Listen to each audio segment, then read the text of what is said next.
আমরা আল্লাহর কাছে শুকরিয়া জানাই এই জন্য, মহান রব্বুল আলামিন তার বাছাইকৃত নির্বাচিত মানুষগুলির মধ্যে আমাদেরকেও অন্তর্ভুক্ত করেছেন, এই জন্য বলি আলহামদুলিল্লাহ। আমরা আল্লাহর কাছে কৃতজ্ঞ এই জন্য যে তিনি এই আখিরি জামানায়, গুমরাহির জামানায়, শয়তানের পথ অবলম্বনের জামানায়, ঈমান থেকে দূরে সরে যাওয়ার জামানায়, দিন থেকে ছিটকে পড়ার জামানায় আমাদেরকে এখনো সিরাতুল মুস্তাকিমের উপর চালাচ্ছেন, এই জন্য বলি আলহামদুলিল্লাহ। মহান রব্বুল আলামিন সারা দুনিয়ায় ঈমান এবং ইসলামের বিজয় দান করবেন, এতে কোনো সন্দেহ নাই, এতে কোনো সন্দেহই নাই। একটা সময় পৃথিবীতে দুইটা পরাশক্তি ছিল, একটা ছিল সোভিয়েত রাশিয়া, বর্তমান রাশিয়া একটা দেশ, আগে সংযুক্ত আকারে আরো অনেকগুলি দেশ এটার সঙ্গে ছিল। বর্তমান যে রাশিয়া, এটাও বাংলাদেশ থেকে 119 অথবা 131 গুণ বড় একটা দেশই। সারা পৃথিবীটাকে 8 ভাগ করলে স্থল 8 ভাগের 1 ভাগ একটা দেশ, এটা রাশিয়া।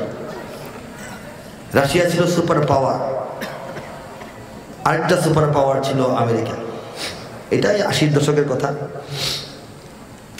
সেই রাশিয়া এবং আমেরিকার মধ্যে যখন দ্বন্দ্ব ছিল, সেই দ্বন্দ্ব এক সময় একটা পরিণতি পেল।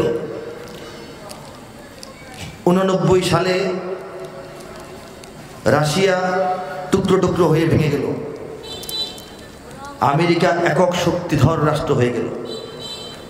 ইউরোপ, আমেরিকা তারা একক শক্তিধর সুপার পাওয়ার হয়ে গেল। এরপর তাদের সামনে দুনিয়াতে মাথা তুলে দাঁড়ানোর মতো একটা শক্তি তারা হিসাব করতেছে, সেটা হচ্ছে সারা পৃথিবীর মুসলিম জওয়ানরা। বলেন সুবহানাল্লাহ। এই টেনশনে তারা আছে। তাদের মধ্যে যত সংঘাত থাকুক না কেন, তাদের মধ্যে রাজনৈতিক যত বিরোধ দূরত্ব থাকুক না কেন, আন্তর্জাতিক রাজনীতির যতই বিভেদ দূরত্ব থাকুক না কেন, ইসলামকে দমন করার ক্ষেত্রে, মুসলমানদেরকে নিশ্চিহ্ন করার ষড়যন্ত্রের বেলায় তারা এক। এটা নতুন কথা নয়, এটা আল্লাহ রাব্বুল আলামিন আমাদেরকে জানাইছেন, আল্লাহর নবী আমাদেরকে জানাইছেন, বিশ্ব বাস্তবতা প্রমাণ রাখছে। ঠিক কিনা বলেন? আমরা দ্বিতীয় অবস্থানে, 202 কোটি মুসলমান, খ্রিস্টানরা 245 কোটি। কিন্তু বাস্তব তথ্য হলো আর মাত্র 40-45 বছর পর 2070 সালের মধ্যে পৃথিবীতে সংখ্যাধিক্যের দিক থেকেও 1 নম্বর জায়গায় থাকবে মুসলমানরা। বলেন সুবহানাল্লাহ। মুসলমানদের সংখ্যা দিন দিন বাড়ছে। বিশ্বের অনেক এলাকায় গাণিতিক হারে নয়, জ্যামিতিক হারে বাড়ছে। গাণিতিক হার বলা হয় 1, 2, 3, 4, 5 এভাবে বাড়াকে। জ্যামিতিক হার বলা হয় 1-এর পরে 2, 2-এর পরে 4, 4-এর পরে 8, 8-এর পরে 16, 16-এর পরে 32, 64, 128, 256। এই ডবল ডবল করে বাড়াকে বলা হয় জ্যামিতিক হারে বাড়া। বিশ্বের অনেক অঞ্চলে মুসলমানদের সংখ্যা এভাবেই বাড়ছে। খ্রিস্টানদের সংখ্যা কমছে। খ্রিস্টানরা তাদের ধর্ম বিশ্বাস থেকে সরে গিয়ে নাস্তিক হয়ে যাচ্ছে। নাস্তিকদের পাল্লাটা একদিক দিয়ে ভারী হচ্ছে। মুসলমানরা এগিয়ে যাচ্ছেন। এই এগিয়ে যাওয়ার পথ বন্ধ করার জন্য সারা বিশ্বে মুসলিম নিধনের কার্যক্রম তারা চালাচ্ছে। যেখানে যেখানে সম্ভব আরব বিশ্বের অনেক দেশে বাগদাদ তছনছ করে দিয়েছে, মিশরকে কুক্ষিগত করে ফেলেছে, সিরিয়াকে ধ্বংস করে দিয়েছে, 60, 70, 80 বছর যাবৎ ফিলিস্তিনকে ধ্বংস করতেছে, কাশ্মীরকে নিপাত করে দেওয়ার চেষ্টা করছে, আরাকানকে নিপাত করে দেওয়ার চেষ্টা করছে। কথা বলেন ঠিক কিনা? কিন্তু এই চেষ্টা কামিয়াব হবে না, এই চেষ্টা কামিয়াব হবে না। আল্লাহ রাব্বুল আলামিন বলেছেন, ওয়ালা তাহিনু, তোমরা ওয়ালা তাহজানু, তোমরা হতাশ হয়ো না, তোমরা দুশ্চিন্তা করো না। ওয়া আনতুমুল আ'লাউনা ইন কুনতুম মুমিনিন, তোমাদেরই বিজয় হবে, তোমরাই বিজয়ী হবে। বলেন সুবহানাল্লাহ। ইন কুনতুম মুমিনিন, যদি তোমরা প্রকৃত আসল খাঁটি মুমিন হয়ে থাকো বা হতে পারো। বলেন আল্লাহু আকবার। প্রকৃত মুমিন দুনিয়াতে আস্তে আস্তে তৈরি হবে, অনেক আছে, আরো হবে। হইতে হইতে দুনিয়াটা ইসলামের দুনিয়া হয়ে যাবে। সেই পথে আগাচ্ছি বলেই তারা যতভাবে যেখানে যেভাবে প্রয়োজন বাধাগ্রস্ত করার চেষ্টা করতেছে। কথা ঠিক কিনা? এর মধ্যে দেখেন একটা ভেলকি, ভেলকি বোঝেন না, যেটা ধরা যায় না পরে দেখা যায়। একটা ভেলকি, একটা চমক, একটা বিস্ময় গোটা বিশ্বের নজরে। এটা হচ্ছে বাংলাদেশ। সুবহানাল্লাহ। একটি বাংলাদেশ, তুমি জাগ্রত জনতার, সারা বিশ্বের বিস্ময়, তুমি আমার অহংকার। শোনেন নাই? বাংলাদেশ সারা বিশ্বের বিস্ময় কেন? অনেক রকম ব্যাখ্যা এটার মধ্যে অনেকেই করেন। ব্যাখ্যা আছে, বাংলাদেশ 6 ঋতুর দেশ। 2 মাস পর পর ঋতুর পরিবর্তন হয়, আকাশের রং পাল্টায়, বাতাসের ঢং পাল্টায়, মানুষের মন পাল্টায়। ঠিক কিনা বলেন? এটা একটা বিস্ময়ের কারণ। পৃথিবীর অন্য দেশে 6 ঋতু 2 মাস পর পর, এই সেটিংটা আল্লাহ পাক দেন নাই, এটা বাংলাদেশকে দান করছেন। বলেন সুবহানাল্লাহ। বাংলাদেশ মাতৃভাষার জন্য জীবন দেনেওয়ালা দেশ, এটাতেও তারা বিস্ময় প্রকাশ করে। বাংলাদেশ মাত্র 9 মাসের যুদ্ধে স্বাধীন হওয়া দেশ, এটাকেও তারা বিস্ময় মনে করে। বাংলাদেশের আরো অনেক কিছু তাদের কাছে বিস্ময়, কিন্তু আসল বিস্ময়, প্রকৃত বিস্ময় হচ্ছে বাংলাদেশের ইসলাম। বলেন সুবহানাল্লাহ। কেন বিস্ময়? ইসলাম কি শুধু বাংলাদেশে না, দুনিয়াতে আরো আছে? আরো আছে, কিন্তু বিস্ময়ের কারণ হলো আরব থেকে, মক্কা মদিনা থেকে এই বাংলাদেশটা হাজার হাজার মাইল দূরে অবস্থিত। কথা সত্য কিনা বলেন? আর রাসূলুল্লাহ সাল্লাল্লাহু আলাইহি ওয়াসাল্লাম এবং সাহাবায়ে কেরাম আজমাইনের জামানা থেকে আমরা 1500 পরের মানুষ। হাজার হাজার মাইল দূরের বাংলাদেশ, 1500 বছর পরের এই বাংলাদেশের আমরা মানুষ। এত বছর পর আর এত দূরে ইসলামের দাওয়াত বাংলাদেশে ভালোভাবে আসারই কথা ছিল না, কিন্তু আল্লাহ পাক বাংলাদেশকে ইসলাম দিয়ে একদম ভাসিয়ে দিয়েছেন। দেখেন, শত শত বছর ভারতকে শাসন করেছে মুসলমানরা। মুঘল সম্রাটটাই 500 বছর, বাবর থেকে বাহাদুর শাহ জাফর 500 বছর। এর আগে শেরশাহ সূরির শাসন, তার যে বংশধারা, এর আগে পরে মিলে মোট 800 বছরের মতো ভারত মুসলমানদের শাসন। প্রায় 800 বছরের শাসন সত্ত্বেও ভারতে কি হিন্দুদের চাইতে মুসলমানদের সংখ্যা বেশি হয়েছে? মুসলমানরা শাসন করলে কি দেশটা মুসলমানদের ভরে যায়? তাহলে ভারত কি অবস্থা হওয়ার কথা? 800 বছর মুসলমানরা শাসক ছিল, বাদশা ছিল, চালিয়েছে, কিন্তু এখনো ভারতে হিন্দুদের সংখ্যা মুসলমানদের চাইতে অনেক বেশি। ঠিক কিনা বলেন? সেই ভারতের ঘেরাওয়ের মধ্যে এই বাংলাদেশে শতকরা 95% মানুষ মুসলমান। এটা কি বিস্ময়ের ব্যাপার না? ঠিক কিনা বলেন? এই জায়গাটায় আল্লাহ পাক এত মুসলমান জমা করে দিয়েছেন, সারা পৃথিবীকে অবাক করার জন্যই আল্লাহ পাক এই কাজটা করেছেন। বলেন সুবহানাল্লাহ। আল্লাহ পাক রব্বুল আলামিন আমাকে, আপনাকে, আমাদেরকে এত ভালোবাসেন, এত ভালোবাসেন, এত ভালোবাসেন, এত মায়া, এত দয়া, এত হেফাজতের মধ্যে রাখেন, এটার কোনো তুলনা চলে না। বলেন আলহামদুলিল্লাহ। এতে কোনো সন্দেহ নাই যে গোটা বিশ্বের মধ্যে মক্কা মদিনা যেমন আল্লাহর কাছে খুব প্রিয়, বাংলাদেশের জমিনটাও আল্লাহর কাছে মোটামুটি অন্য সকল জমিনের চাইতে, সাধারণ জমিনের চাইতে অনেক গুরুত্বপূর্ণ, তাৎপর্যপূর্ণ, পরিকল্পিত এবং এক্সট্রা অর্ডিনারি ভালোবাসা প্রাপ্ত। বলেন সুবহানাল্লাহ। বিশ্বাস হয় না? দেখেন, আল্লাহ পাক রব্বুল আলামিন 900-950 বছর দাওয়াতি কাজ করার পর হযরত নূহ আলাইহিস সালামকে বললেন একটা জাহাজ বানান। বলছিলেন না, জাহাজের মধ্যে যে কয়জন মুমিন হয়েছে এদেরকে নিয়ে উঠেন, বাকিদের আমার দরকার নেই। যে কয়জন মুমিন হয়েছে এর মধ্যে কি হযরত নূহ আলাইহিস সালামের একটা ছেলে ছিল, ওই যে কেনান, সে কি নবীর ছেলে না? আল্লাহর প্রিয় নবী, বড় নবী, মহানবী একজন, কিন্তু তার সন্তানকে আল্লাহ পাক ঈমান দান করেন নাই। ঠিক ঠিক হলে জোরে বলেন, কথাটা বুঝতে পারেন, অনুভব করে শুনেন কথাটা ঠিক কিনা বলেন।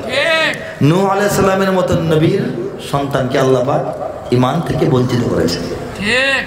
হযরত ইব্রাহিম আলাইহিস সালাম, মিল্লাত আবিকুম ইব্রাহিম হুয়া সাম্মাকুমুল মুসলিমিন। আল্লাহ বলেন তোমাদের চিন্তা, তোমাদের চেতনা, তোমাদের অনুভূতি, তোমাদের উপলব্ধি, তোমাদের আদর্শ, তোমাদের বিশ্বাসের পিতা হযরত ইব্রাহিম, সেই ইব্রাহিম আলাইহিস সালামের যিনি আব্বা, তিনিও ঈমান থেকে বঞ্চিত হয়েছেন। ঠিক কিনা? হযরত লূত আলাইহিস সালামের স্ত্রী, সহধর্মিণী, জীবন সঙ্গিনী, অর্ধাঙ্গিনী, প্রিয়তমা মুমিনা হতে পারে নাই, কাফের অবস্থায় কাফেরদের সঙ্গে থেকে আল্লাহর আযাবে গজবে ধ্বংস হয়ে গেছে।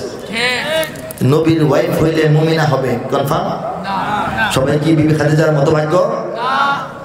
আমাদের নবী, প্রিয় নবী, শেষ নবী, সেরা নবী, বড় নবী, শ্রেষ্ঠ নবী, উঁচা নবী, মহানবী, সাইয়্যিদুল কাউনাইন, সাইয়্যিদুল মুরসালিন ওয়া খাতামুন নবিয়্যিন হযরত মুহাম্মদ মুস্তাফা মুরতাজা মুজতাবা সাল্লাল্লাহু আলাইহি ওয়াসাল্লাম জন্মের আগে মাকে হারিয়েছেন, পিতাকে হারিয়েছেন, জন্মের পর অল্প বয়সের মধ্যেই মাকে হারিয়েছেন, কিছুদিন ব্যবধানে দাদাকে হারিয়েছেন, আপন চাচার ঘরে লালিত পালিত হয়েছেন। বলেন ঠিক কিনা? চাচার নাম আবু তালেব। চিন্তায়, ভাবনায়, বুদ্ধিতে, বিবেচনায় জানেস্তর মানুষ, জ্ঞানী, গুণী, বুদ্ধিমান, সুকৌশলী, নেতৃত্ব দেওয়ার যোগ্য, শাসক হওয়ার যোগ্য, বংশ ধারাবাহিকতায় এবং আভিজাত্যে শ্রেষ্ঠ, সৎ, স্বচ্ছ, সত্যবাদী, আমানতদার একজন মানুষ। তার মানবিক কোনো দোষ তেমন ছিল না। তিনি একজন ফিট, একদম কারেক্ট, একদম পারফেক্ট মক্কার নেতৃত্ব দেওয়ার মতো মানবিক গুণাবলী সম্পন্ন মানুষ ছিলেন। ঠিক কিনা বলেন? তিনি আল্লাহ রাসূল সাল্লাল্লাহু আলাইহি ওয়াসাল্লামকে কোলে নিয়েছেন, কাছে নিয়েছেন, সাথে নিয়ে বেড়াইছেন, গোসল করিয়েছেন, মুখে তুলে খাইয়েছেন, আঙুল ধরে বাজারে বেড়াইছেন।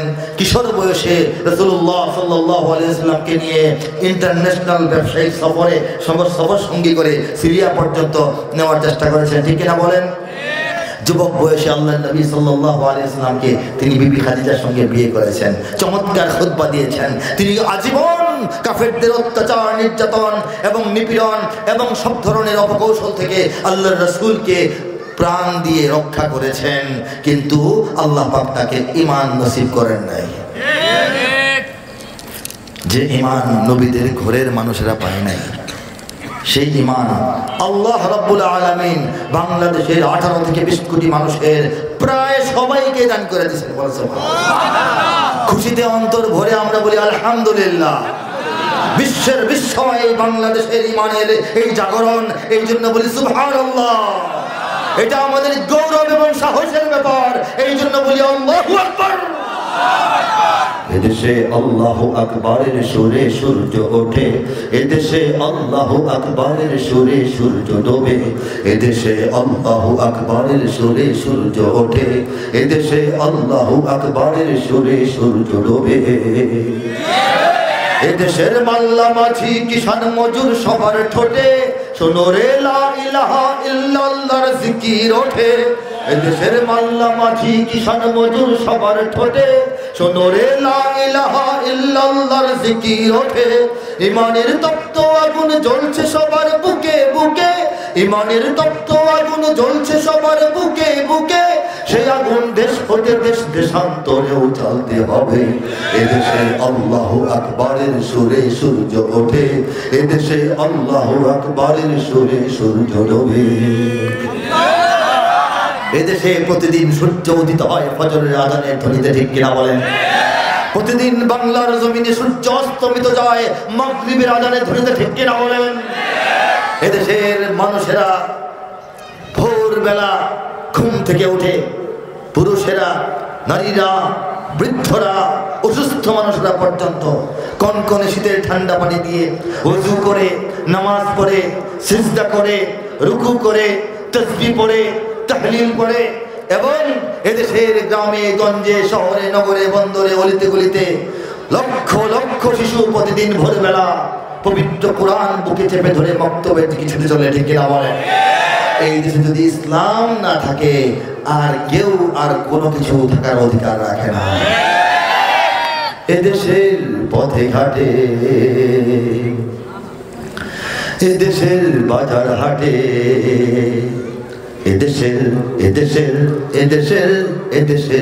এদেশের গঞ্জে গ্রামে খোদার নামের তাসবিহাতে কত পীর আউলিয়াদের অশ্রু ঝরে গভীর রাতে। যে দেশের সন্তানেরা মক্তবে যায় কোরআন বুকে, যে দেশের সন্তানেরা মক্তবে যায় কোরআন বুকে, সে দেশে আল কোরআনের শাসন কায়েম করতে হবে। এদেশে আল্লাহু আকবারের সুরে সূর্য ওঠে, এদেশে আল্লাহু আকবারের সুরে সূর্য ডোবে। এদেশে আল কোরআনের শাসন কায়েম করতেই হবে, এর বাইরে অন্য কোনো অপশন নাই। ঠিক কিনা বলেন? কোরআনের শাসন কায়েম করার জন্য আমরা দীর্ঘ সময় অপেক্ষা করেছি। 54টি বছর আমাদের এই দেশের বয়স অতিক্রান্ত হয়ে গেছে। এখন এটা না হলেই নয়, তবে সময়ের আগে কিছু হয় না। সময় যখন হয় খুব দ্রুতই হয়। ঠিক কিনা বলেন? লাকড়ি যত শুকাবে তত জলদি আগুন ধরবে। রব্বুল আলামিন বাংলাদেশের মানুষের অন্তরটাকে ইমানের তৃষ্ণায়, ইমান এবং ইসলাম কায়েমের তৃষ্ণায় শুকাতে শুকাতে একদম ঝনঝনে বানিয়ে ফেলছেন। যখন আল্লাহ পাক একটা মেচের কাঠি লাগায় দেওয়ার লোক তৈরি করবেন, তখন সঙ্গে সঙ্গে আগুন জ্বলবে। কথা থেকে বলেন? এদেশের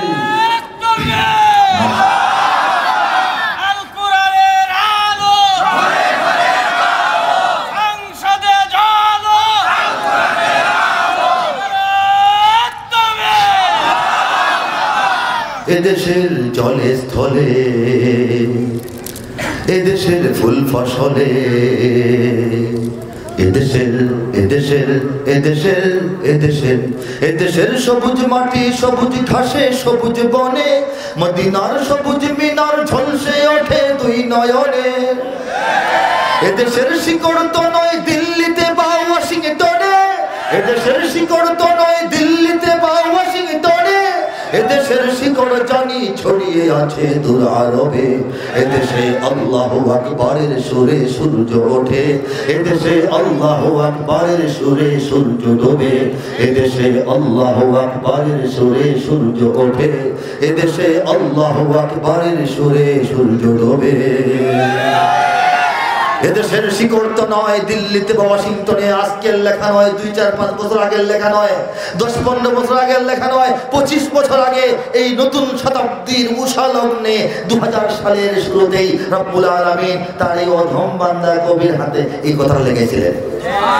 25 বছর ধরে বাংলার পথে প্রান্তরে, আনাচে কানাচে, মাঠে ময়দানে, মিলনায়তনে, সব জায়গায় এদেশের মুসলমানদের কানে কানে এই আওয়াজটা আমি শোনানোর চেষ্টা করছি।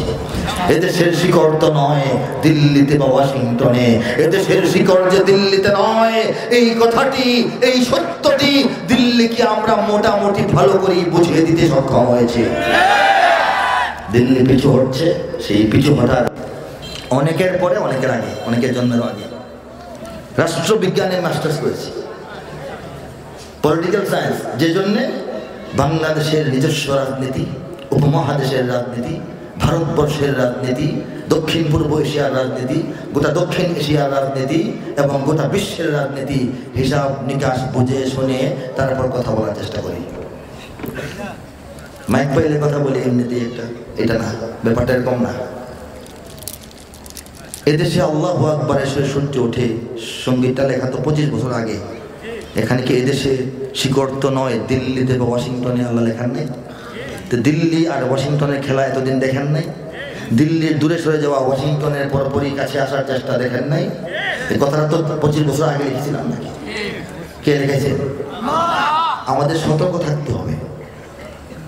পৃথিবীর কোন শক্তি, পরাশক্তি ইসলামের এই ঘাঁটিকে যেন কবজা না করতে পারে, এই জন্য শহীদ হইতে হইলে কারো রাজি আছে। লিল্লাহি তাকবীর, লিল্লাহি তাকবীর। বাংলার ইতিহাসে যখনই শত্রু আসে পালাবার পথ খুঁজে পায় না। বাংলার ইতিহাসে যখনই শত্রু আসে পালাবার পথ খুঁজে পায় না। ইংরেজ বেনিয়ারা এখানে খেয়েছে, তারা পালিয়ে গিয়েছে, পাগ হয় না। ইংরেজ পেনিয়ারা এখানে খেয়েছে, তারা পালিয়ে গিয়েছে, পাক হয় না। বুঝে নিক আমেরিকা, বুঝে নিক ইন্ডিয়া, বুঝে নিক রাশিয়া ও চায়না।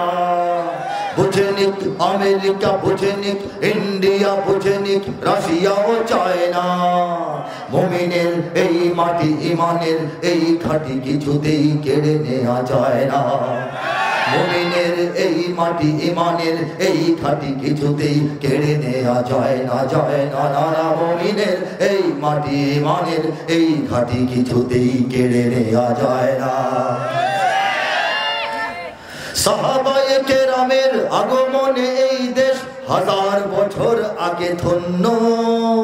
ওলিদের মেহনতে গড়ে ওঠা এ জমিন কোটি কোটি মুমিনের জন্য, কোটি কোটি মুমিনের জন্য, কোটি কোটি মুমিনের জন্য।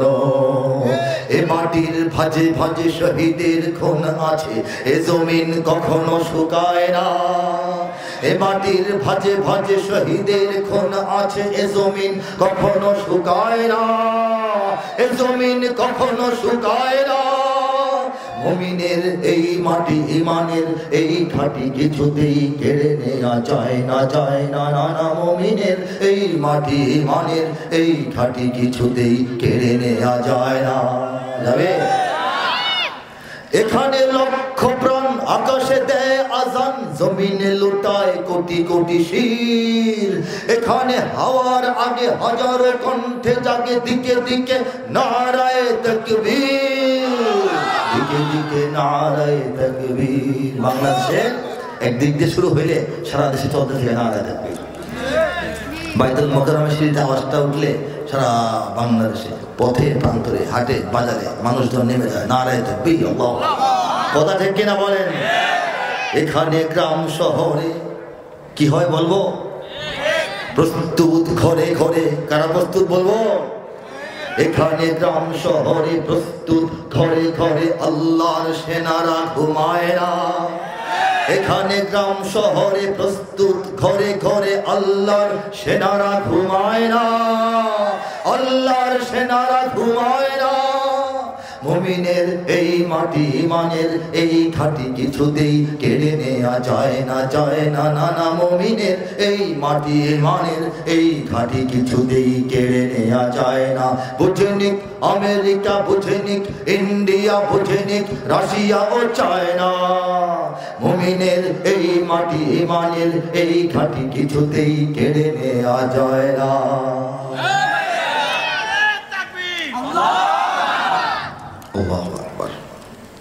এখানে হাজার বছর আগে সাহাবায়ে কেরাম আজমাইনের হাত ধরে ইসলাম প্রবেশ করেছে। আল্লাহ, আমরা সবাই জানি না, অনেকে মনে করি ইখতিয়ারউদ্দিন মোহাম্মদ বিন বখতিয়ারের মাধ্যমে শুরুতে আসছে, ইসলাম আসে নাই, তার মাধ্যমে মুসলমানদের শাসন আসছে। 1205 খ্রিস্টাব্দে ইখতিয়ারউদ্দিন মোহাম্মদ বিন বখতিয়ার খিলজি তিনি বঙ্গে প্রবেশ করেন, রাজা লক্ষণ সেনকে পরাজিত করে এখানে মুসলিম শাসন কায়েম করেন। বলেন সুবহানাল্লাহ। এরও 100 বছর পর 1305, 1205 থেকে 1305 সালে হযরত শাহজালাল ইয়ামানি রহমতুল্লাহি আলাইহি 350 মতো আউলিয়া কেরামের এক বাহিনী নিয়ে বাংলায় প্রবেশ করেন এবং ইসলামের প্রচার প্রসার ঘটান। বলেন সুবহানাল্লাহ। 1200-1300 সালের কথা বলতেছি, এখন 2500 না 2025। এই 1200-1300 সালের আরো কয়েকশো বছর আগে 617 বা 18 সালে বাংলাদেশে সাহাবায়ে কেরাম আজমাইনের মাধ্যমে ইসলামের প্রথম প্রবেশ ঘটে। রাসূলুল্লাহ সাল্লাল্লাহু আলাইহি ওয়াসাল্লাম নবুয়ত প্রকাশের পর 15 বছর ছিলেন মক্কায়, তারপরে মদিনায় গিয়েছিলেন আরো 10 বছর। বলেন সুবহানাল্লাহ। ঠিক কিনা বলেন?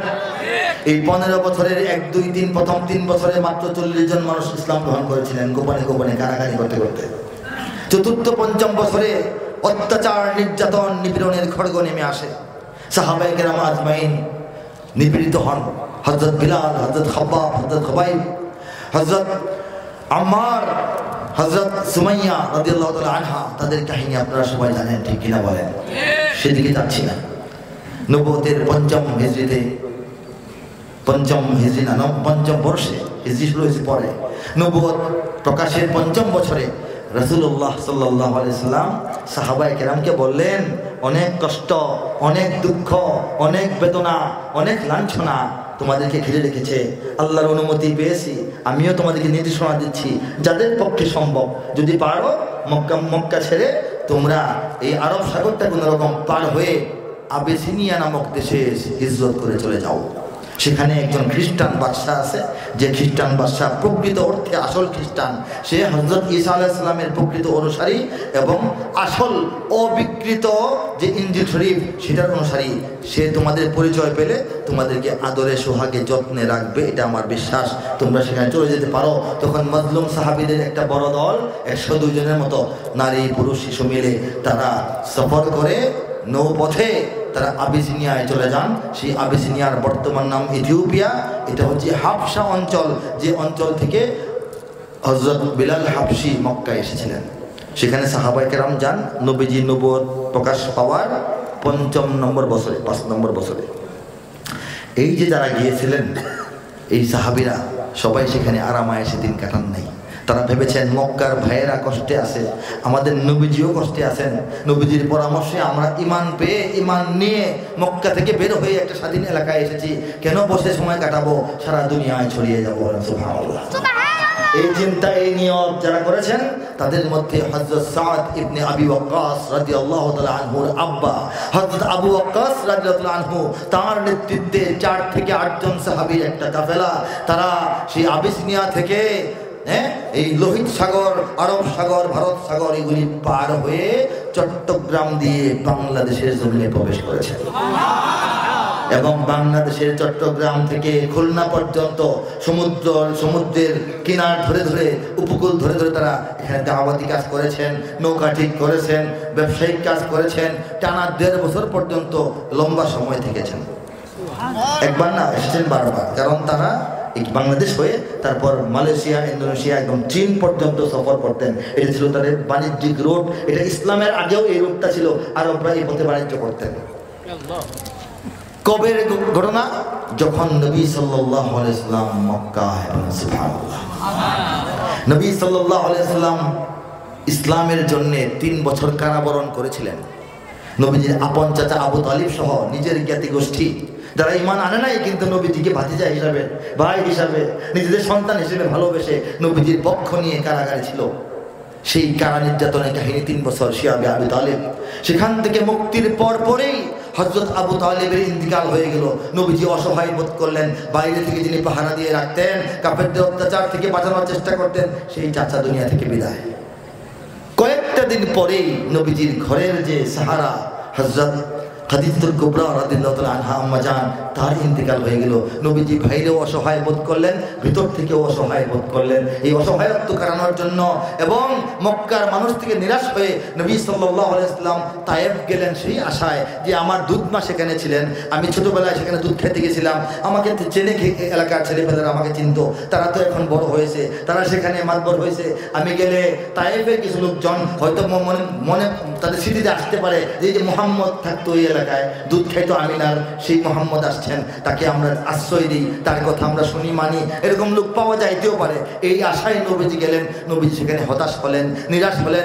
এমনই আচরণ তারা করলো, ইতিহাসে আমরা সবাই জানি, ঠিক কিনা বলেন? সেই তায়েফ থেকে ফিরে আসার পর নবীজি বিফল মনোরথ, মনটা খুব ভাঙা।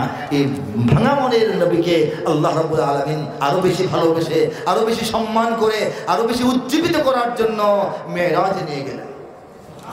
বলেন সুবহানাল্লাহ। ধারাবাহিকভাবে এই কাজটি হচ্ছে। মেরাজ থেকে আসার পর নবী সাল্লাল্লাহু আলাইহি ওয়াসাল্লাম নবুয়তের 81তম বছরে, 11 নম্বর বছরে মদিনা থেকে যে কিছু লোক আসছিল হজ করার জন্য, তারা নবীজির সঙ্গে সাক্ষাৎ করেছে। নবীজি আখিরি নবী হিসেবে তারা বুঝতে পেরেছে, বিশ্বাস করেছে, ঈমান এনেছে, মদিনায় নেওয়ার দাওয়াত দিয়েছে।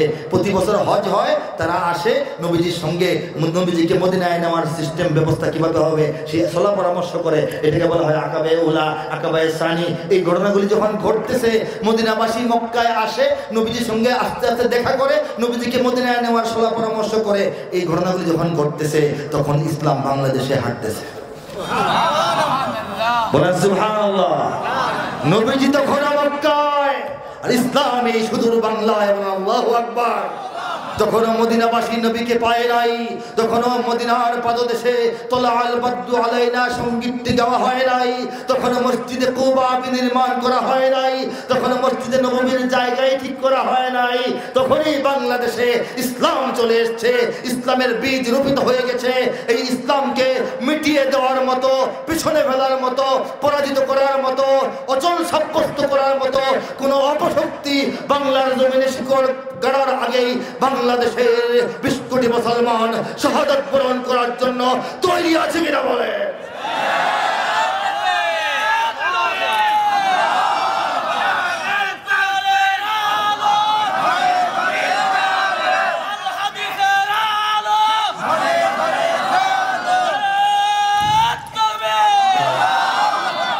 এই নারে তাকবীর আল্লাহু আকবার আওয়াজ, এটা ২০০ কোটি মুসলমানের জাতীয় স্লোগান, ঠিক কিনা বলেন।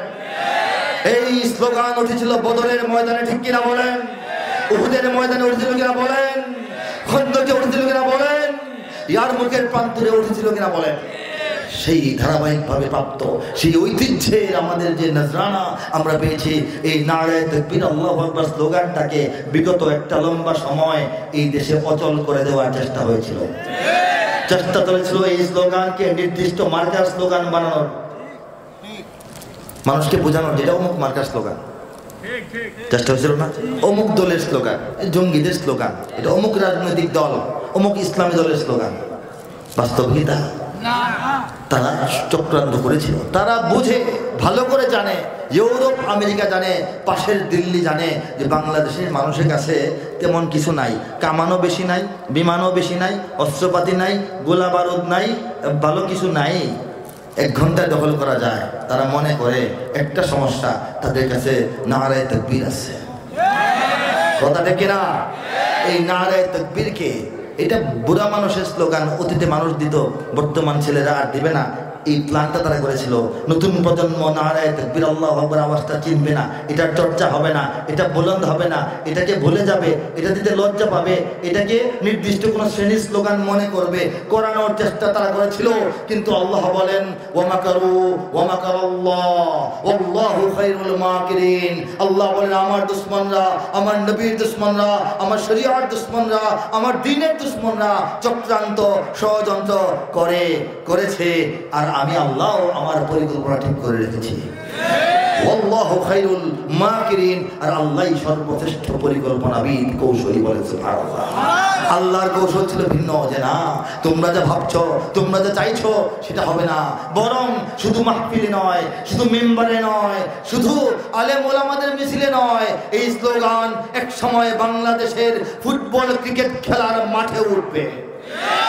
এই স্লোগান বাংলাদেশের প্রত্যেকটা সীমান্তবর্তী অঞ্চলের কৃষক, শ্রমিক, সাধারণ মূর্খ জনগণের মুখ থেকে ভারতের দিকে আঙ্গুল তুলে তারা আওয়াজ দিবে নারায়ে তাকবীর আল্লাহু আকবার। ঠিক কিনা বলেন? আল্লাহর সেই ফয়সালা, আল্লাহর সেই নিজাম, আল্লাহর সেই পরিকল্পনা, আল্লাহর সেই মিশন বাংলাদেশেও সফল হতে চলেছে। কথা ঠিক কিনা বলেন? এই যে নবীদের ঘরে ঈমান আল্লাহ পাক দিলেন না সবাইকে, আমাদেরকে দেয়া দিলেন বিনা খরচে, বিনা চেষ্টায়, বিনা দাবিতে, বিনা মিছিলে, বিনা হিজরতে আমরা সবাই ঈমানদার হয়ে গেলাম। এটা কি ভুলে দিয়ে দিয়েছেন আল্লাহ? আল্লাহর বন্ধন এখানে ভুল, প্যাকেট পাঠিয়েছিলেন এক জায়গায়, দিয়ে দিয়েছে এখানে, এরকম হইতে পারে? বলেন নাউজুবিল্লাহ। রব্বুল আলামিন বাংলাদেশে যা ঘটেছে, যা ঘটছে সব আল্লাহর জানা আছে না নাই? তার পরিকল্পনার ভিতরে না বাইরে? আল্লাহর পরিকল্পিত একটা জাতি আমরা। বলেন আলহামদুলিল্লাহ। রব্বুল আলামিন তিনি তো জানেন দুনিয়াতে কি কি ঘটবে, একটা আখিরি লড়াই হবে। বলেন আল্লাহু আকবার। সেই লড়াইয়ে একদিকে ঈমান, একদিকে কুফর, একদিকে আমাদের তাওহীদ, আরেকদিকে আমাদের এই শিরক বিদআত, এগুলি থাকবে, সুন্নাহ বিদআতের লড়াই। এবং একদিকে বাতিল, একদিকে হক, একদিকে সমস্ত জালিম, একদিকে মজলুমদের আখিরি লড়াই হবে। এবং সেই আখিরি লড়াইয়ে সাব্যস্ত হবে পৃথিবীটা আসলে কাদের। সেই আখিরি লড়াইয়ের জন্য রব্বুল আলামিন বাংলাদেশের 20 কোটি মুসলমানকে সারা দুনিয়ার চোখের আড়ালে নীরবে নীরবে সাগর পাড়ের দেশ, পেটকাদা মাটির দেশ, বন জঙ্গলের দেশ, পোকামাকড়ের দেশ, মূর্খ মানুষের দেশ, গরিব মানুষের এই দেশটার মধ্যে 20 কোটি সৈনিক আল্লাহ পাক রিজার্ভ রেখেছেন। আমরা সেই সেনানিবাসের সৈনিক কিনা বলেন? আখিরি লড়াইয়ে যখন দুনিয়ার অনেক দিকে ইসলামের শক্তিগুলোর একটা আশঙ্কাজনক এবং অসুবিধাজনক অবস্থা দাঁড়াবে, তখন রব্বুল আলামিন হয়তো আমাদেরকে কাজে লাগাবেন। আমরা সামনের কাতারে থাকতে রাজি আছি কিনা বলেন? আছে কিনা বলেন? আল্লাহর পরিকল্পনা এইটা। ওরাও টের পায়, ওরাও বুঝে, ওরাও অনুমান আন্দাজ করে, এই জন্য বাংলাদেশকে খেয়ে ফেলার চিন্তা এবং চেষ্টা করে। তারা বারবার বাংলাদেশকে খেয়ে ফেলে, এদেশের ক্ষমতায় তাদের দোসর বসায়, এদেশের রাজনীতিকে কন্ট্রোল করার চেষ্টা করে, এদেশের অর্থনীতিকে কন্ট্রোল করার চেষ্টা করে, এদেশের সংস্কৃতিকে ধ্বংস করার চেষ্টা করে। তারা এই দেশকে গিলে ফেলার জন্য অ্যাটেম্প গ্রহণ করে, তারা প্রচেষ্টা গ্রহণ করে। এদেশের ভিতর থেকে অনেক তাবেদার দালালরা বাংলাদেশকে বিক্রয়ের চুক্তি করে ক্ষমতায় যাওয়ার জন্য। কেউ বিদেশের পা চাটে ক্ষমতায় টিকে থাকার জন্য, কেউ বিদেশের কাছে দেশকে বন্ধক দেয়। আমাদের দেশের যে কাগজ, যে দলিল, এটা অনেকের কাছে বিক্রি করে, কিন্তু আমাদের সাফ কথা হচ্ছে দলিল যার হাত থেকে যার হাতেই যাক না কেন, দখল আমরা ছাড়বো না। 2010 সালে গিয়েছিলাম। বাংলাদেশের সব মানুষের নাম বদলাতে পারে, বইয়ের পাতায় স্বাধীনতা সংগ্রাম বদলাতে পারে, বঙ্গোপসাগরের সব পানি যেতে পারে শুকিয়েও, গোটা রাজধানী গিলে নিতে পারে বুড়িগঙ্গার ঢেউ, সুন্দরবন কেটে হতে পারে ইটের ভাটার লাকড়ি, শিল্পপতিরা দেউলিয়া হয়ে খুঁজতে পারেন চাকরি, চোরগুন্ডারা পেয়ে যেতে পারে মন্ত্রীর মর্যাদা। 2010-এ লেখা। এরপরে কি কোনো চোরগুন্ডা মন্ত্রী হয় নাই? আইনের ফাঁকে কালো টাকা সব হয়ে যেতে পারে সাদা। অনেকেই বলে এই দেশ নাকি হুজুগে জাতির দেশ, দফায় দফায় বদলায় এর রংধং পরিবেশ। তাই বলে ইসলাম তো এদেশে হুজুগে হবে না শেষ, হুজুগে হবে না শেষ। ইসলাম এ মাটির পরতে পরতে জনপদে ঘরে ঘরে, ইসলাম এ জাতির 90% মানুষের অন্তরে। ইসলাম নিয়ে কেউ ছিনিমিনি খেলে এমন শক্তি নেই, ইসলাম নিয়ে কেউ ছিনিমিনি খেলে এমন শক্তি নেই। আর কিছু থাক না থাক এদেশে ইসলাম থাকবে, সবকিছু বদলে যাক এদেশে ইসলাম থাকবে। আর কিছু থাক না থাক এদেশে ইসলাম থাকবে। আজকের লেখা না 15 বছর আগের লেখা।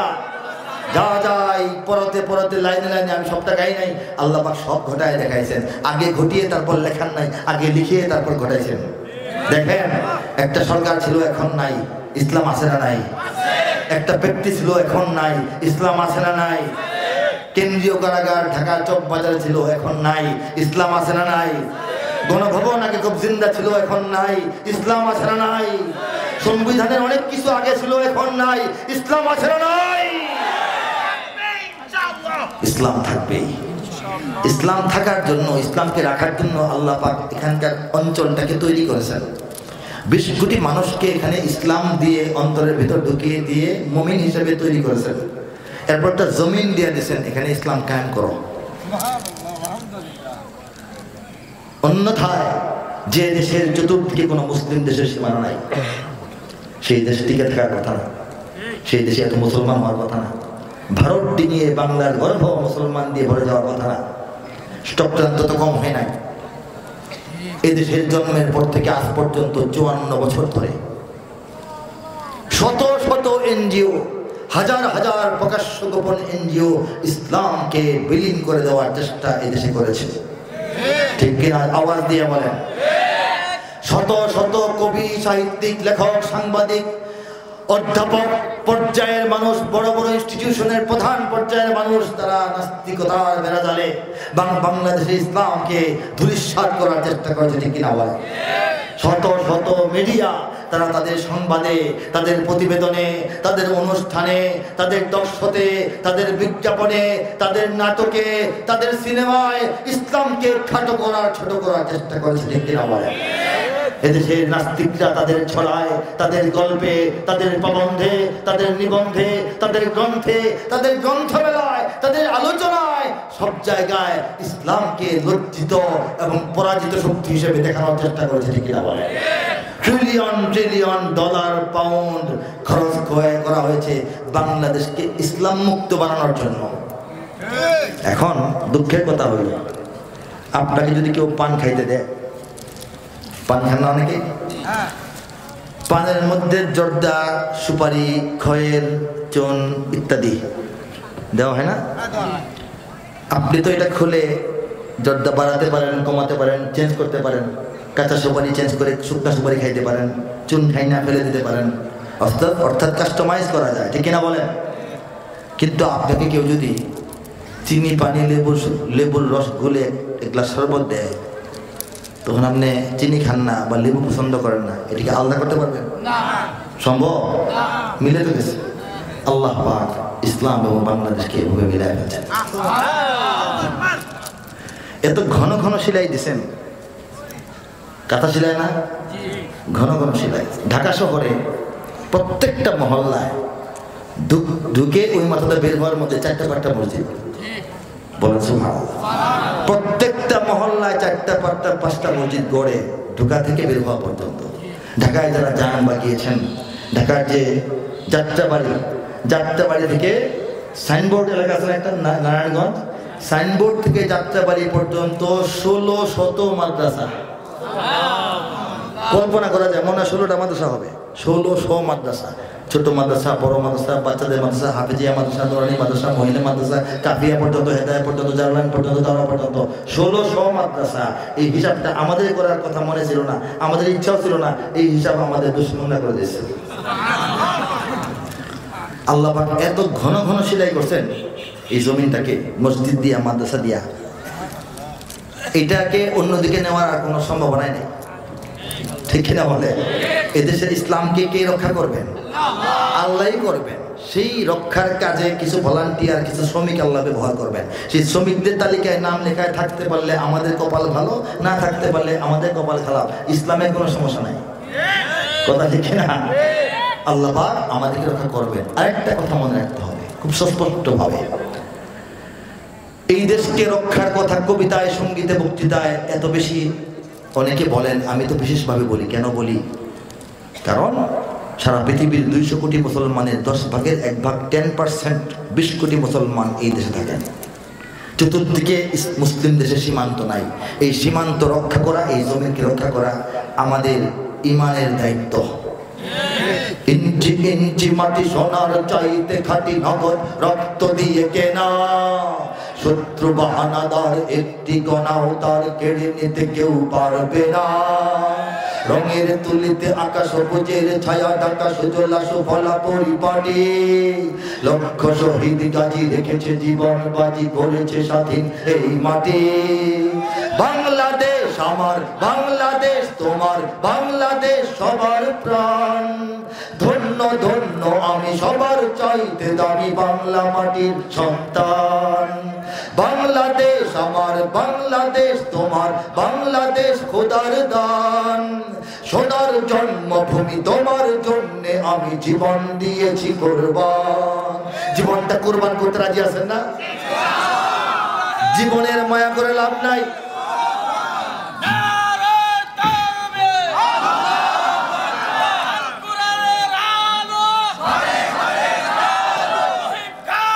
ঠিক কিনা বলেন? নবীর উপর ঈমান আনা নাই, ঠিক কিনা বলেন? কিন্তু মৃত্যুর উপর ঈমান এনেছে। মৃত্যুর পর আবার জীবিত হব, এটা এই ঈমান সবাই আনা নাই। কিন্তু দুনিয়াতে যে মরতে হবে এই ঈমান সবাই এনেছে, ঠিক কিনা বলেন? এই যে সুনিশ্চিত বিষয়। হান্নান কোথায়? হান্নান কোথায়? হ্যালো, জরুরি কোনো বিষয়?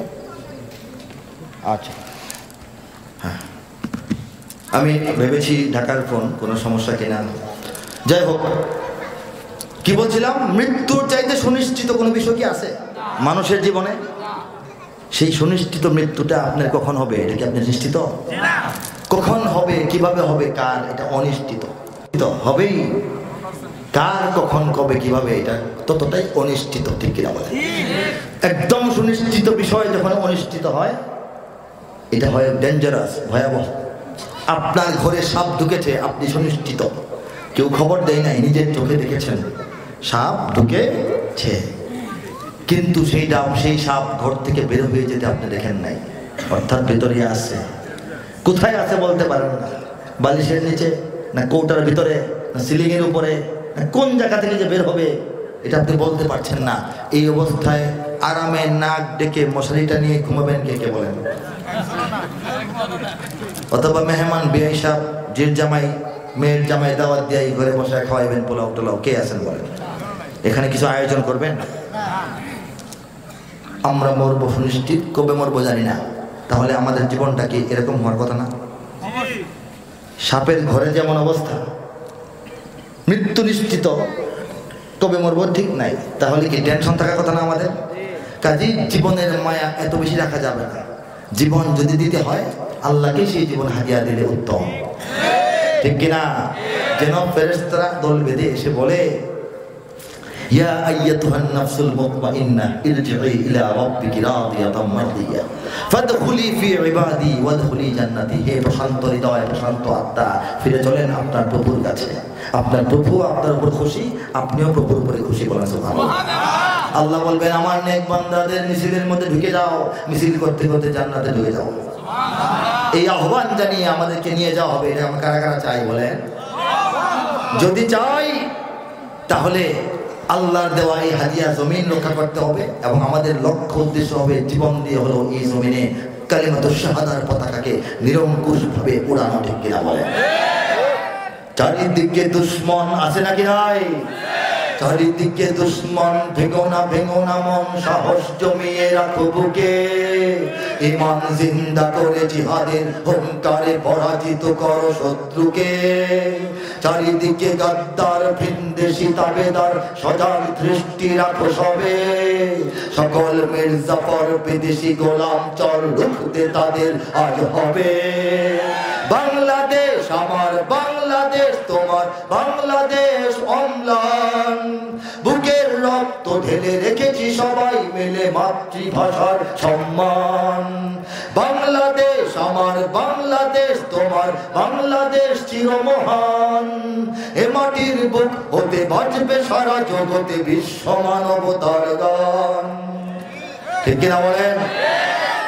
কিছুদিন আগে এবং আরো আগে থেকে মাঝে মাঝে বিভিন্ন কারণে উপলক্ষে জাতীয় সঙ্গীত পরিবর্তনের আওয়াজ ওঠে না? মাঝে মাঝে দেখেন না? তখন এদেশের ধর্মপ্রাণ দেশপ্রেমিক ভাইয়েরা তারা আমার এই ইঞ্চি ইঞ্চি মাটি গানটাকে জাতীয় সঙ্গীত করার কথা বলেন না, শোনেন না? আমার কথা হইল এটা জাতীয় সঙ্গীত হওয়া লাগবে এমন কোনো জরুরি কথা না, যেটা আছে সেটাও চলে। সেটার মধ্যে বলা হয়েছে আমার সোনার বাংলা আমি তোমায় ভালোবাসি। কবি রবীন্দ্রনাথ ঠাকুর, বিরাট কবি, বড় কবি হিসেবে অনেক বড়, তিনি আরেক লাইনে বলেছেন মা তোর মানে মা বলতে বুঝেছেন এই বঙ্গকে, মা তোর বদন খানি মলিন হলে আমি নয়ন জলে ভাসি, আমার সোনার বাংলা আমি তোমায় ভালোবাসি। বাংলাদেশ বলেন নাই, তিনি বলছেন কি বলছেন? ধরেন না, কি জোরে বলেন? বাংলা বলেছেন। বাংলাদেশ হচ্ছে আমাদের এই বাংলাদেশটা, যে দেশের জাতীয় সঙ্গীত বানানো হয়েছে। আর বাংলা কিন্তু এই দেশটা না, বাংলা হচ্ছে কলকাতা সহ, আসাম সহ, ত্রিপুরা সহ, হ্যাঁ গোটা বাংলা, সর্ববঙ্গ যেটা সেটা ছিল বাংলা। রবীন্দ্রনাথ ঠাকুর যখন মৃত্যুবরণ করেন তখন তো বাংলাদেশ সৃষ্টি হওয়ার কোনো আলোচনায় শুরু হয় নাই, ঠিক না বলেন? তিনি গোটা বঙ্গকে ভালোবেসেছেন, গোটা বাংলা ভাষায় কথা বলে যত এলাকা সব মিলে বাংলা। তিনি বলছেন আমার সোনার পুরোটা বাংলা আমি তোমাকে ভালোবাসি। কথা তো খারাপ না। তিনি বলছেন মাতোর বদন খানি মলিন হলে, মায়ের মতো ভালোবাসেন। মাতোর বদন খানি, হে মা তোমার শরীর, অর্থাৎ একটা রাষ্ট্রের শরীর, একটা অঞ্চলের শরীর মানে মানচিত্র। বদন খানি মলিন হলে, হে বঙ্গ হে বাংলা, তোমার মানচিত্রটা যদি মলিন হয়, ভেঙে যায়, টুকরা হয়ে যায়, ভাগ হয়ে যায়, আমি নয়ন জলে ভাসি। আমি রবি ঠাকুর, আমি কবি, আমি সহ্য করতে পারি না, আমার কলজা ফাটা যায়, আমার চোখ দিয়ে পানি আসে। এই কথাটা উনি বুঝেছেন। তফসির বললাম আর কি, বুঝছেন না? আচ্ছা, উনি তো বিরাট বড় কবি, সম্মানিত কবি। ওনার সঙ্গীতকে যেহেতু বাংলাদেশের জাতীয় সঙ্গীত হিসাবে আমাদের মাথার উপর দেওয়া হয়েছে, যেহেতু দেওয়া হয়েছে, এই জাতীয় সঙ্গীতে তিনি বঙ্গ বলতে যতটা এলাকা বোঝাইছেন, আমাদের দাবি এই জাতীয় সঙ্গীতকে টিকিয়ে রাখার স্বার্থে, এই জাতীয় সঙ্গীতকে কাজে লাগানোর স্বার্থে, কবির প্রতি সম্মান প্রদর্শনের স্বার্থে কলকাতা সহ পুরা বঙ্গ আমাদেরকে দিয়ে দেওয়া হোক, তাহলে আর কোনো সমস্যা। এই গান কিছু ছাকনিতে সাইকা কিছু আমরা গাইতে, কয়েকটা লাইন গাইতে পারবো। ছাকনিতে থাকে না হ্যাঁ, ছাকনিতে থাকে, সবগুলি লাইন আবার গাওয়ার মতো না। ছাকনিতে থাকে কয়েকটা লাইন আমরা গাইতেও পারবো। তবে আমার সোনার বাংলা আমাদের হতে হবে। দেশটা হলো বাংলাদেশ। দেশ ভাঙ্গার বিরুদ্ধে উনি কান্নাকাটি করছেন, দেশ যাতে কেউ না ভাঙ্গে। আমরা সেই বঙ্গ ভাঙ্গা টুকরা করে আইনা মুসলমানদের বাংলাদেশ বানাইছি। আর এই সঙ্গীত আর বাংলাদেশের মধ্যে কোনো মিল আছে? ওনার সঙ্গীতের তাকাজা, চাহিদা হলো যেন বাংলাদেশ না হয়। কলকাতা থেকে আলাদা হয়ে, ভারত থেকে বের হয়ে আলাদা মুসলমানদের বাংলাদেশ যেন না হয়, এটা ওনার গানের দাবি। সেই গানটা আমাদের জাতীয় সঙ্গীত। বুঝাইতে পারছি? আমি তো মনে করেন কারণ মনে দুঃখ দিতে রাজি না, এই জন্য ভাবলাম যে এটা ভালো হয় আমরা মিস্টার মোদির কাছে এই প্রস্তাবটা দিতেও পারি, ঠিক না? কবিগুরু রবীন্দ্রনাথ ঠাকুরের এই গানটিকে আমরা সমহিমায়, সমর্যাদায়, সসম্মানে রাখতে চাই। এই গানের মধ্যে যত এলাকার কথা ইঙ্গিত করা হয়েছে সবগুলি আমাদেরকে দেয়া দেন, তারপর বাংলাদেশটা বড় হোক, ঠিক না? কেন বলি? মনের দুঃখে বলি। তারা চায় বাংলাদেশ ছোট হোক, বাংলাদেশকে কামড়ে কামড়ে খেয়ে ফেলতে চায়। আমরা স্পষ্ট ভাষায় বলতে চাই, বাংলাদেশের সীমানা কিয়ামত পর্যন্ত এরকমই থাকবে। এটা আমরা নিশ্চিতভাবে বলতে পারি না, তবে আপনারা ভাবছেন ছোট হবে, আমরা জানি এটা বড় হবে। কথা ঠিক কিনা বলেন?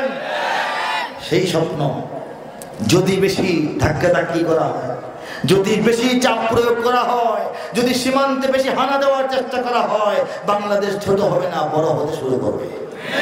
কথা ঠিক কিনা বলেন? সেটা হচ্ছে আমাদের প্রত্যয়। আর আমরা যারা বাংলাদেশের মুসলমান, মনে রাখতে হবে দেশের সীমানার পরিচয়ে আমরা সবাই বাংলাদেশি। হিন্দু হই, বৌদ্ধ হই, খ্রিস্টান হই, পাহাড়ি হই, বাঙালি হই, যাই হই না কেন, আমাদের রং সুরত, আমাদের পেশা, নেশা, ধর্ম, বর্ণ যাই হোক, এই রাষ্ট্রের সীমানার ভিতরে যারা বসবাস করি, সীমানার পরিচয়ে আমরা সবাই বাংলাদেশি। এটা একটা খণ্ডিত আংশিক জাতীয়তাবাদ। আর ভাষার পরিচয়ে আমরা সবাই বাঙালি। এটা বাংলাদেশেরই হই, কলকাতারই হই, দুনিয়ার যেখানে থাকি, যারা বাংলা ভাষায় কথা বলি আমরা সবাই বাঙালি। এটাও একটা আরেক পর্যায়ের, আরেক ধাপের জাতীয়তাবাদ। দুইটাই সত্য, অসত্য না। আরবি না, এরা কি মুসলমান না? আরবি গলি কি ইসলাম থাকে না? আরবি কেন হয়েছে তারা? আরব দেশের, এই জন্য আরবি, আরবি ভাষার এই জন্য আরবি, ঠিক কিনা বলেন? একজন লোক সৌদি, কেন? সৌদি আরবের তার বাড়ি, আবার সে আরবি, আরবিতে কথা বলে, আবার সে মুমিন, যেহেতু সে ইসলাম। আমরা এরকম বাংলাদেশি, বাঙালি, মুমিন। আমাদের বিশ্বাস এবং চেতনার যে পরিচয়, সেই পরিচয়ে কোনো কাঁটাতারে সীমাবদ্ধ নয়। সেই পরিচয় গোটা দুনিয়ায় ছড়িয়ে আছে, ঠিক কিনা বলেন?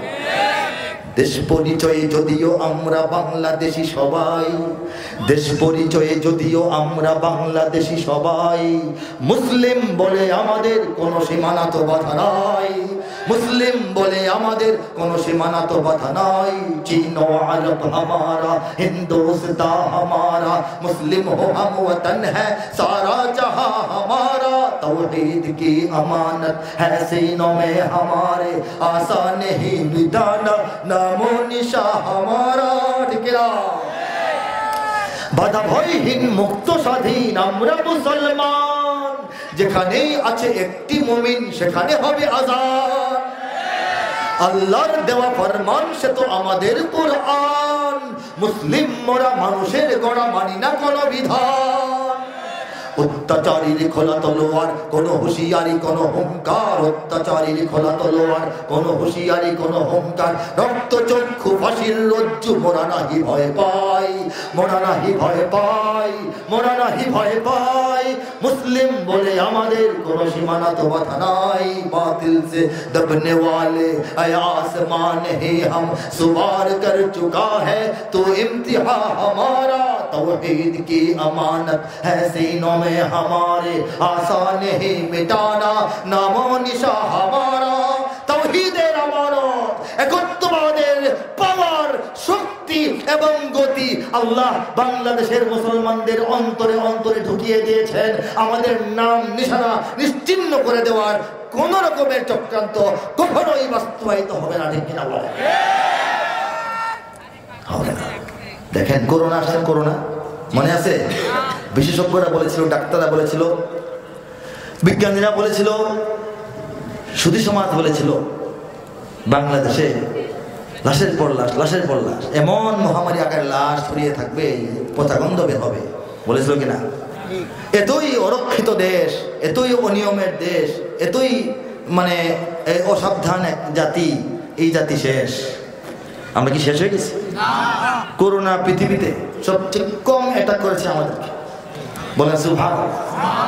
আর যাদের মৃত্যু আল্লাহ পাক নির্ধারণ করছেন, তারা সিঙ্গাপুর থেকে বিমান দিয়ে 16 থেকে 18 জন ডাক্তারের টিম এনে ঘরের মধ্যে ডাক্তারদেরকে বাঁধা রাখছে, এরপর রোগটা চলে গেছে। সত্য কথা, ঢাকার বিরাট শিল্পপতি,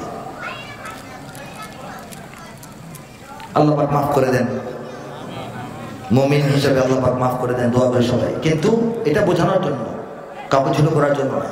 এই যে যমুনা নদী, যমুনা নদীর নামে গ্রুপ আছে না, যমুনা নদীর যমুনা গ্রুপের যে প্রধান, উনি কি ইন্তেকাল করছেন না? আমি আপনি তো মানে আমরা তো এখানে বেঁচে থাকার কোনো আশাই করি নাই, এমন ভয় মানুষে পাইছে। আসল কথা কি, যখন বাজারে বের হইলে পুলিশে দৌড়ায়, তখন মানুষ পুলিশের কারণে ভয় পাইছে, করোনার কারণে না, ঠিক কিনা বলেন? বাংলাদেশে মানে 2-4-5 দিন বুঝতে বুঝতে একটু সময় লাগে, এরপরেই যারা বলতেছে ইনশাআল্লাহ, এই যে উফাউযু আমরি ইলাল্লাহ ইন্নাল্লাহা বাসীরুম বিল ইবাদ, তাওয়াক্কালনা আলাল্লাহ, সুবহানাল্লাহ। আল্লাহ রোগ দিচ্ছেন, আল্লাহ রোগ চিনেন, আল্লাহ জানেন না বাংলাদেশে রোগ এসে গেছে, এমন তো না, আল্লাহ তো জানেন, আল্লাহ বাঁচাবেন। এই কথার উপরে বাংলাদেশের মানুষ ঐক্যবদ্ধ হয়ে গেছে। আল্লাহ বাঁচাইছেন কিনা বলেন? এই যে ঢাকায় একটু নাড়াচাড়া দিছে, বলতেছে যে এটা করে শেষ, তোর মা ঢাকার 80% বিল্ডিং ভেঙে যাবো, তো এগুলি হবে না ইনশাআল্লাহ, ইনশাআল্লাহ এগুলি হবে না। আল্লাহ পাক বাংলাদেশকে নির্মাণ করছেন ভাঙ্গা ফেলার জন্য না, ধ্বংস করার জন্য না, মুসলমানদেরকে লজ্জিত করার জন্য না, বলেন আল্লাহু আকবার। কিছু শয়তান দুষ্ট এই দেশে দুষ্টামি শয়তানি করতেছে, নাস্তিক, মুরতাদ, বিভিন্ন রকমের বিজ্ঞানবতের দাবিদার আরো অনেক আছে, তাদেরকে আল্লাহ পাক সময়ে সময়ে সাইড করে দিবেন, রাজপথ আমাদেরকে খুলে দিবেন, ঠিক কিনা? আল্লাহ পাক সেই দিন দেখার তৌফিক আমাদেরকে দান করুন। আমি সর্বশেষ আরেকটি সঙ্গীত গাইব, আবার যুদ্ধ হবে। সেই সঙ্গীতটির আগে আমি পবিত্র কুরআনুল কারীমের কাব্যানুবাদ থেকে একটি লাইন, একটি পৃষ্ঠা আপনাকে শোনাচ্ছি। আল কোরআনের কাব্যানুবাদ হচ্ছে একটি গ্রন্থ, কুরআনুল কারীমের অনুবাদ গ্রন্থ, বলেন সুবহানাল্লাহ। সারা দুনিয়ায় অনেক দেশে অনেক ভাষায় কোরআনের তরজমা হয়েছে, বলে আলহামদুলিল্লাহ। পৃথিবীর অনেক দেশে অনেক ভাষায় কোরআনের বিশাল বিশাল মহা মহা আকারের তাফসীর গ্রন্থ রচিত হয়েছে, বলে আলহামদুলিল্লাহ।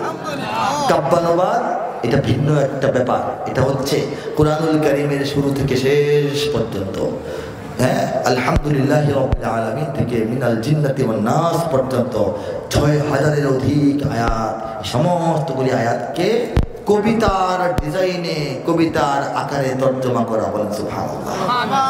ব্যাপারটা জটিল, কঠিন, সুদূর পরাহত, অচিন্তনীয়, অকল্পনীয়, বান্দার জন্য, আল্লাহর জন্য না, ঠিক না?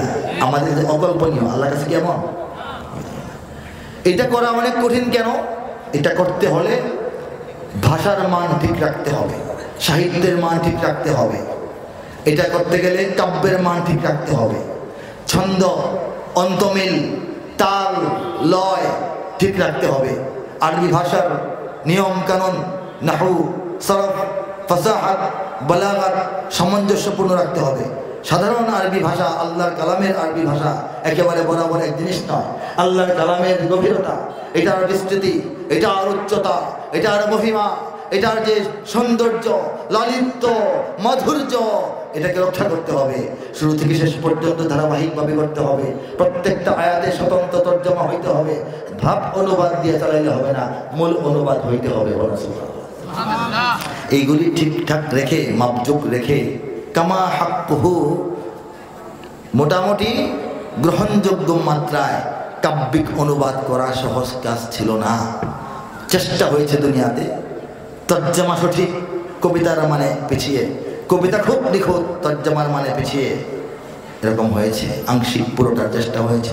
গোটা বিশ্বে কোনো দেশে কোনো ভাষায় এখনো পূর্ণাঙ্গ কোরআনের একটি বিশুদ্ধ সুন্দর কাব্যিক অনুবাদের খোঁজ পাওয়া যায় না। রব্বুল আলামিন সেই কাজখানি তার এই অধম এবং নগণ্য বান্দার হাতে পূর্ণাঙ্গরূপে করিয়ে শেষ করেছে। আমি সেখান থেকে এক পৃষ্ঠা শোনাচ্ছি। আউযু বিল্লাহি মিনাশ শাইতানির রাজীম। বিসমিল্লাহির রহমানির রহিম। বিতাড়িত শয়তান থেকে চাই আল্লাহর আশ্রয়। বিতাড়িত শয়তান থেকে চাই আল্লাহর আশ্রয়। আল্লাহর নামে যিনি দয়াবান পরম করুণাময়। সূরা আর রহমানের শেষ পৃষ্ঠা থেকে শোনাবো। এটা কেন শোনাই, এখানে আওয়াম যারা আছেন তারাও এই সূরাটা চিনেন, অনেকটা মুখস্থের মতো, অনেকে তর্জমাটাও আইডিয়া করতে পারেন। كأنهن الياقوت والمرجان آلاء ربكما تكذبان هل جزاء الإحسان إلا الإحسان فبأي آلاء ربكما تكذبان ومن دونهما جنتان فبأي آلاء ربكما تكذبان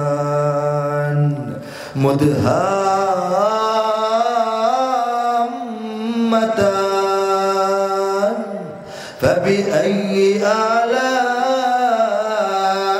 ربكما تكذبان তিলাওয়াত আর দীর্ঘায়িত করছি না, তর্জমাটুকু শোনাচ্ছি। পদ্মরাগ ও প্রবালের মতো হারাদীপ্যমান। ইয়াকুত ওয়াল মারজানের অর্থ হচ্ছে পদ্মরাগ এবং প্রবাল। পদ্ম ফুলের যে লালিমা, মতি বলা হয়, মতির কালার। পদ্মরাগ, পদ্মের লালিমা এবং সূর্যের কিরণে সাগরের সুন্দর স্বচ্ছ পানির নিচে ঝকমক ঝকমক ঝিলমিল ঝিলমিল করতে থাকা যে প্রবাল পাথর, এই লালিমা আর প্রবাল পাথরের যে ঝিকমিক মিলে যে সৌন্দর্যটা হয়, আল্লাহ রাব্বুল আলামিন বলেন আমার জান্নাতের হুর এবং গিলমানরা দেখতে এরকম দীপ্যমান, দীপ্তিময়। পদ্মরাগ ও প্রবালের মতো হারা দীপ্যমান। কান্নাহুন্নাল ইয়াকুত ওয়াল মারজান। তবে তোমাদের প্রতিপালকের মানিবে না কোন দান।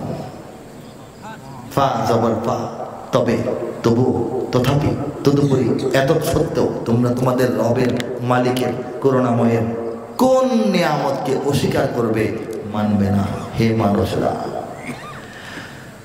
উত্তম কাজে উত্তম ছাড়া কিবা হবে প্রতিদান।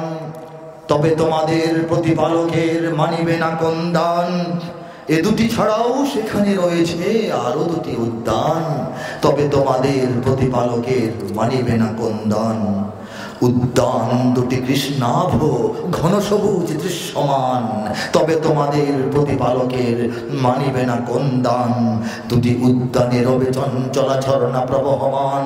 তবে তোমাদের প্রতিপালকের মানিবে না কোন দান। তাতে ফলমূল খেজুর আনার থাকিবে বিদ্যমান। ফিহিমা ফাকিহাতুন ওয়া নাখলুন ওয়া রুম্মান। তবে তোমাদের প্রতিপালকের মানিবে না কোন দান। সুশীলা রূপসী রমণীকুলের সেখানে অবস্থান, তবে তোমাদের প্রতিপালকের মানিবে না কোন দান। আর সে হুরেরা স্বর্গ তাবুতে রবে অপেক্ষমান, তবে তোমাদের প্রতিপালকের মানিবে না কোন দান। তাহাদের আগে না ছুঁয়েছে জিন, না ছুঁয়েছে ইনসান। আল্লাহর কালামের ভাষায় লাম ইয়াতমিসহুন্না ইনসুন ক্বাবলাহুম ওয়ালা জান। হে জান্নাতবাসী পুরুষরা, তোমাদের জন্য যে হুরদেরকে আমি প্রস্তুত রেডি করে রেখেছি, তাদেরকে তোমাদের আগে কোনো মানুষ বা জিন স্পর্শ করে নাই। তাহাদের আগে না ছুঁয়েছে জিন, না ছুঁয়েছে ইনসান, তবে তোমাদের প্রতিপালকের মানিবে না কোন দান। সবুজ ও সুন্দর গালিচায় বসিবে দিয়ে হেলান, তবে তোমাদের প্রতিপালকের মানিবে না কোন দান। সর্বশেষ আয়াত, তাবারাকাসমু রাব্বিকা যিল জালালি ওয়াল ইকরাম। আল্লাহর দয়ায়, আল্লাহর মায়ায়, আল্লাহর ইচ্ছায়, আল্লাহর ফয়সালায়, আল্লাহর পরিকল্পনায়, আল্লাহর তাকবীরি ব্যবস্থাপনায়, আল্লাহর কুদরতি ইশারা এবং সহযোগিতায় এই বান্দার হাতে তরজমা। কত সুমহান হে নবী তোমার রবের নামের শান, কত সুমহান হে নবী তোমার রবের নামের শান। মহানুভব গৌরবময় তিনি মহামহিয়ান, যুল জালালি ওয়াল ইকরাম। রব্বুল আলামিন এই ধাঁচে, এই মিলে, এই ছন্দে, এই লালিত্যে, এই সৌন্দর্যে, এই ভাজে ভাজে গোটা কোরআনের তরজমা। সহজ আয়াত, কঠিন আয়াত, জটিল আয়াত, লম্বা আয়াত, ছোট আয়াত, যা আছে ইউসিকুমুল্লাহ সহ কোনো আয়াত তো কোরআনের বাদ নেই। হ্যাঁ হ্যাঁ, আল্লাহ কঠিন আয়াত, জটিল তর্জমা। সাধারণ তর্জমাকারীরাও ভেবাচেকা খাইতে হয়েছে এটা করতে গিয়া। কোন শব্দে প্রকাশ করবেন, কিভাবে প্রকাশ করবেন। রব্বুল আলামিন পানির মতো সব কবিতায় মিলিয়ে মিলিয়ে করিয়ে দিয়েছেন মাত্র 240 দিনে বসে লেখার মেহনতে। 240 দিন, 8 মাস। 8 মাসের কাজে আল্লাহ পাক এটা কাজ শেষ করেছে। আল্লাহ পাক কবুল করুন, বলি আমিন। কোরআনের যারা পাগল, কোরআনের যারা ভক্ত, কোরআনের যারা অনুসারী, তাদের আখিরাতের নাজাতের সামান্য হলেও ওসিলা বানান। যারা কোরআন বিদ্বেষী তাদের হেদায়েতের একটা জরিয়া বানান, বলি আমিন। আমি আলোচনা শেষ করছি। আমি সর্বশেষ আমাদের তরুণদের আবদারে আবার যুদ্ধ হবে সঙ্গীতটি শোনাচ্ছি। অনেক কথা বলা, আন্তর্জাতিক বাংলাদেশের অবস্থা নিয়ে বলা যায়, বাংলাদেশের বিভিন্ন ফিরকার ব্যাপারে কথা বলার আছে, আমাদের মুসলমানদের যে পারিবারিক জীবন এটা নিয়ে অনেক কিছু বলা, আলোচনা আমাদের মধ্যে করার আছে। একটা বয়ান পূর্ণাঙ্গ হয়ে যায় যদি কোরআন থেকে আলোচনা করা হয়, হয়ে যায়। যদি হাদিস থেকে আলোচনা করা হয় 3 ঘন্টার বয়ান হয়ে যায়। সাহাবায়ে কেরাম আজমাইনের জীবন থেকে বললে 3 ঘন্টার বয়ান হয়ে যায়। আউলিয়ায়ে কেরামের ইজ্জত এবং তাদের কাহিনী বললে এটা 3 ঘন্টার বয়ান হয়ে যায়। সিরাতুন নবী থেকে বললে 3 ঘন্টা তো শেষ হবে না, 3 মাস বললেও শেষ হবে না। এবং দেখেন বিশ্ব পরিক্রমা নিয়ে বললে হয়ে যায়, ইতিহাস ঐতিহ্য নিয়ে বললেও বয়ান হয়ে যায়। বয়ান করতে গেলে প্রতিদিন 3 ঘন্টা করে বিভিন্ন বিষয়ে করলে 1 মাস পর্যন্ত বয়ান করা যাবে, যাবে না? হ্যাঁ, যাবে কিনা বলে। কিন্তু একদিনে তো আর সব হয় না, আরো দেখা হবে, আল্লাহ চাইলে আরো বয়ান হবে, আরো কথা হবে, অন্য ধাঁচের কথা হবে, সব ধরনের বয়ানই হবে। বিভিন্ন বক্তা বিভিন্ন রকম বয়ান করবেন। আর রব্বুল আলামিন আমাদেরকে যা যা শুনলাম এগুলিকে বোঝার এবং আমল করার তৌফিক দান করুন। যদি আমার দেশের সীমানা বন্ধ মুছে দিতে কেউ চায়, যদি আমার মাটির ধন সম্পদ লুটে নিতে কেউ চায়, যদি আমার সাগরে আমার পাহাড়ে ফেরায় লোভের চোখ, আমি প্রতিবাদে জ্বলে উঠবই, তবে যা হবার তাই হোক। এই শান্ত সবুজ পতাকায় যদি পড়ে শকুনের থাবা, এই সুপ্ত বারুদ জাতি নিয়ে ফেরে খেলে যদি কেউ দাবা, কোটি মানুষের প্রাণের কুটিরে আগ্রাসনের হাত যদি কেউ বাড়ায়, তবে আবার যুদ্ধ হবে। তরুণরা হাত তোলে, আবার যুদ্ধ হবে, আবার যুদ্ধ হবে, জোরে আবার যুদ্ধ হবে, আবার যুদ্ধ হবে, আবার যুদ্ধ হবে, আবার যুদ্ধ হবে, আবার যুদ্ধ হবে, আবার যুদ্ধ হবে। 2010-এ লেখা, 15 বছর আগে, আজকে লেখা না। চল চল চল ঊর্ধ্ব গগনে বাজে মাদল, নিম্নে ওতলা ধরণী তল, অরুণ পাতের তরুণ দল, চল রে চল রে চল। দুর্গম গিরিকান্তর মরু দুস্তর পারাবার হে, লঙ্ঘিতে হবে রাত্রি নিশীথে যাত্রীরা হুঁশিয়ার। বাজছে দামামা বাদরে আমামা, শির উঁচু করি মুসলমান, দাওয়াত এসেছে নয়া জামানার, ভাঙা কিল্লায় ওরে নিশান। ঠিক কিনা বলেন? মোরা পৃথিবীর কোন পরাশক্তির মানি না খবরদারি, মানে সরকার মানে কিনা জানি না, আমরা মানি না। ঠিক কিনা? কোন শৃঙ্খল, কোন অবরোধ, কোন হুমকি বা হুঁশিয়ারি মানে এই পৃথিবীর বুকে বন্ধু সবাই, প্রভু নয় কেউ কারো। দখল শোষণ উৎপীড়নের সব পায়ে তারা ছাড়ো। মোদের ইতিহাস আছে, সম্মান আছে, না থাক বস্ত্র অন্ন। এই দেশের জন্য লড়েছি আমরা, মরেছি ভাষার জন্য।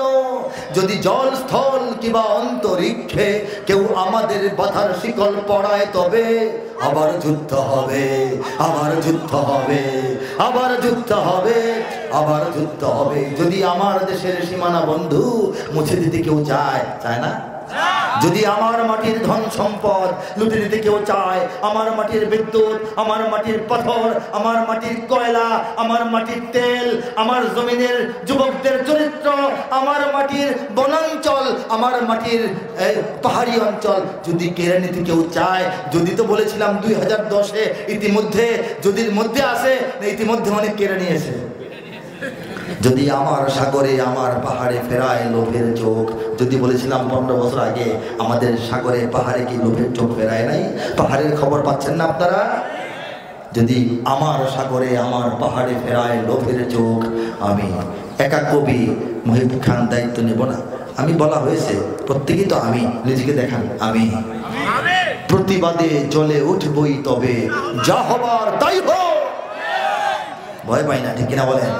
এই শান্ত সবুজ পতাকায় যদি পড়ে শকুনের থাবা, দিল্লির থাবা, বেইজিং এর থাবা, তেল আবিবের থাবা, ওয়াশিংটনের থাবা, মস্কোর থাবা, এই সুপ্ত বারুদ জাতি নিয়ে ফের খেলে যদি কেউ দাবা। সুপ্ত বারুদ জাতি, যে জাতির হৃদয়ের মধ্যে বারুদ সুপ্ত আকারে ঘুমায় আছে, লুকায় আছে। মেজের বাক্সের ভিতরে কাঠির মাথায় মাথায় বারুদ যেমন ঘুমায় থাকে, লাথি মারেন জ্বলে না, থাপ্পড় মারেন জ্বলে না, ঢিল মারেন জ্বলে না, ঘষা দেন জ্বলে ওঠে। আমাদেরকে অনেক অত্যাচার করা হচ্ছে, এখন আগুন জ্বলে নাই। আল্লাহ যখন ঘষা দিবেন তখন 20 কোটি মুসলমানের হৃদয়ের বারুদগুলি ইমান আকারে জ্বলে উঠবে। কিনা বলে? এই সুপ্ত বারুদ জাতি নিয়ে ফের খেলে যদি কেউ দাবা। কোটি মানুষের প্রাণের কুটিরে, হিন্দু, মুসলিম, বৌদ্ধ, খ্রিস্টান, পাহাড়ি, বাঙালি সবাই মিলে কোটি কোটি মানুষের প্রাণের প্রিয়তম এই বাড়িঘর বাংলাদেশ, এই কুটির বাংলাদেশ, এই ঠিকানা বাংলাদেশ। কোটি মানুষের প্রাণের কুটিরে আগ্রাসনের হাত যদি কেউ বাড়ায়, তবে আক্রমণের হাত, দখলদারিত্বের হাত, ষড়যন্ত্র যদি কেউ করে, তবে যদি বাড়ায়, তবে আবার যুদ্ধ হবে, আবার যুদ্ধ হবে, আবার যুদ্ধ হবে ইনশাআল্লাহুল আজিজ। আমরা দিন রক্ষার জন্য, দেশ রক্ষার জন্য, ঈমান রক্ষার জন্য, মুসলমানিত্ব রক্ষার জন্য, কালিমাতুত তাইয়্যিবা নিয়ে মর্যাদার সঙ্গে বাঁচার জন্য, কালিমাতুশ শাহাদার পতাকা চূড়ান্তভাবে বাংলার আকাশে উড়ানোর জন্য যুদ্ধ করতে প্রয়োজন হইলে কারা কারা সেই যুদ্ধ করতে অন্তর থেকে প্রস্তুত হয়ে আছি, হাত তুলে দেখায়। লিল্লাহি তাকবীর, লিল্লাহি তাকবীর, লিল্লাহি তাকবীর। وآخر دعوانا أن الحمد لله رب العالمين والصلاة والسلام على سيد المرسلين. السلام عليكم ورحمة الله وبركاته.